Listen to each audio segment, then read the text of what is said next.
விஜய்னு தலைப்பு வந்தால் தான் விஜயை பற்றி பேசுகிறோம் நம்ம. ட்ரம்ப்பு வரியை ஏற்றிவிட்டார், 50% ஆக்கிவிட்டார். திருப்பூரில் 7,000 கோடி நஷ்டம். யாராவது இதில் விஜயோட நிலைப்பாடு என்னப்பான்னு காத்துக்கிட்டு இருக்காங்களா?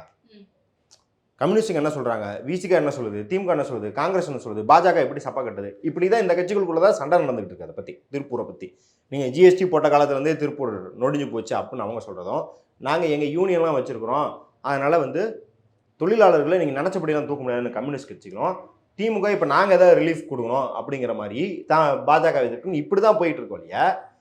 ஏதாவது ஒரு பிரச்சனை, சரி திருப்பூரில் இன்டர்நேஷ்னல் பிரச்சனை அப்படின்னு வச்சுக்கலாம், இங்கே என்ன ஏதாவது ஒரு லோக்கல் லெவல் பிரச்சனை கூட எடுத்துக்கோங்க.